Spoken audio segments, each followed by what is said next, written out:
Professor Filinto, nos blocos anteriores falamos um pouco sobre sua história pessoal e também sobre seu trabalho já junto ao governo do Estado.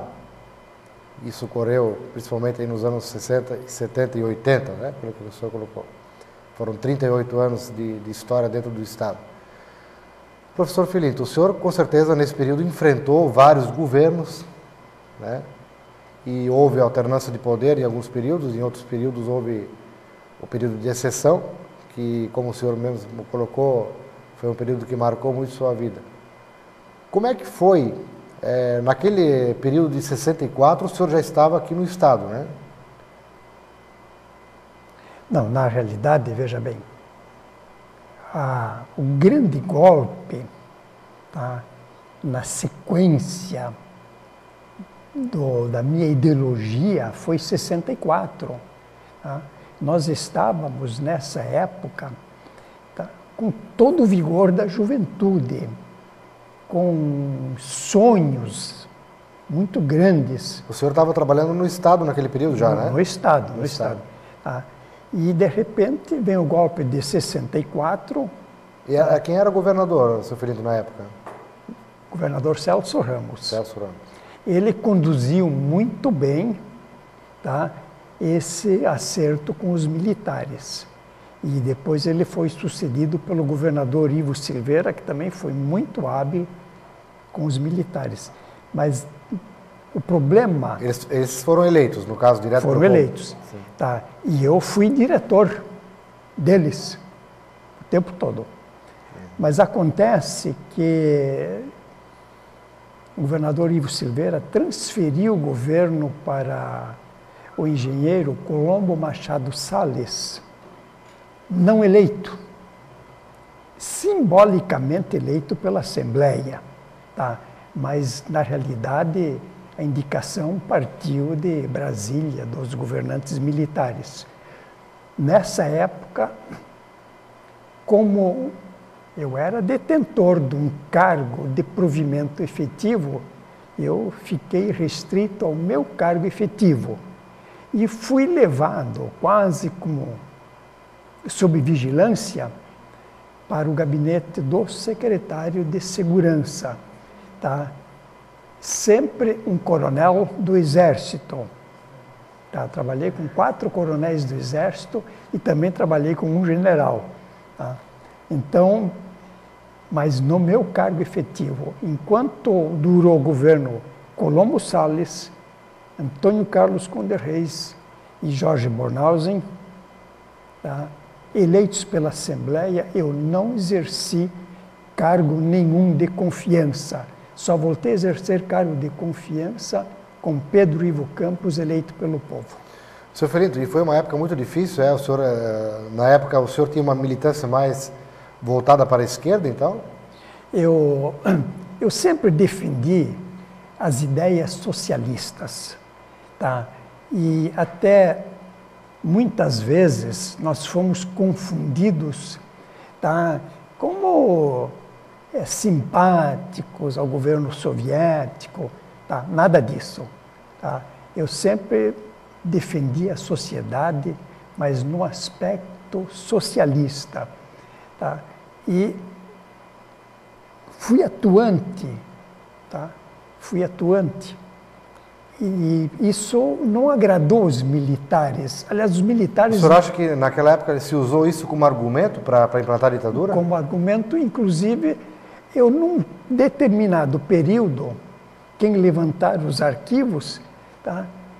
Eu tenho uma ficha, deve existir ainda, guardada em algum lugar, tá? E eu quero que não tenha sido destruído, onde eu fui fichado como comunista.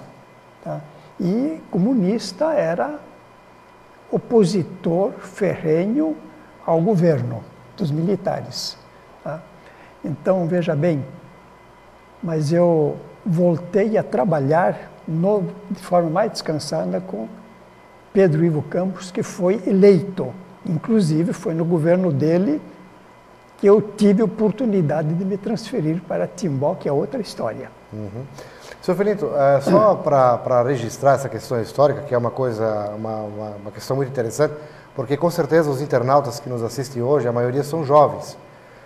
E esse período da ditadura, seu Fiorito, o senhor acredita que naquele tempo, quando era presidente da República, Jango Goulart, havia um sentimento pró-soviético por parte de Jango, de Brizola, de quem estava no poder na época? Não.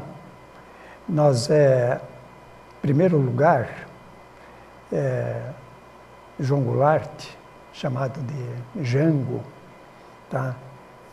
Pelos brasileiros, ele foi vice-presidente da República eleito na chapa de oposição a Jânio Quadros. Tá? Ele foi o vice-presidente na chapa do Marechal Henrique Teixeira Lott. Tá? Mas o vice-presidente era votado, então elegeu Jânio Quadros e Jango Goulart. Jânio Quadros permaneceu. Que já tinha sido vice do Juscelino, né, o Jango, né? Também. Eleito. E com a renúncia precoce do Jânio, 7 meses de governo, ele, numa longa história, tá, cheio de acidentes políticos e militares, ele conseguiu assumir. Mas ele, com uma equipe muito habilidosa de governo, tá, Celso Furtado, Benedito Silva, Darcy Ribeiro, tá? E assim, muita gente, eles estavam programando um Brasil novo, com as reformas de base, tá?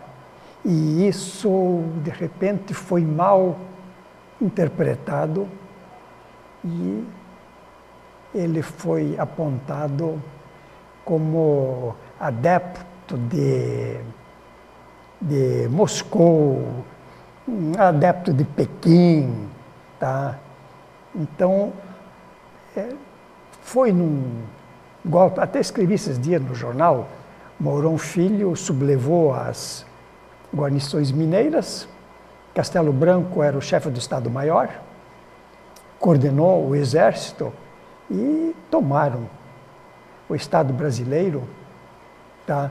E assumiram, tá, no sistema ditatorial, embora eles chamassem esse movimento de revolução. Senhor Fiorito, o senhor acredita que se as reformas de base naquela época tivessem sido implantadas, realmente, que Jango tivesse continuado no governo, nós teríamos um Brasil diferente hoje? Nós teríamos um Brasil diferente, porque o próprio Juscelino, que fez um governo de 50 anos em 5, ele teria voltado, porque ele estava no coração do povo. Então, nós não teríamos passado por essas desgraças todas, tá? Que o povo brasileiro, durante mais de 2 décadas, foi manipulado ao bel prazer de meia dúzia de militares 4 estrelas que mandavam nesse país. Tá? Aliás, até o cabo do exército mandava no país. Tá? Militar mandava no país. Tá? E foi um período de longo sofrimento para todos, especialmente quem estava no serviço público. Muito bem. Bom, o senhor Fiorito Schiller, ele que é professor, é funcionário do Estado aposentado, trabalhou na Secretaria de Segurança Pública por muitos anos. Ele está concedendo uma entrevista especial para o programa Personalidades em Destaque.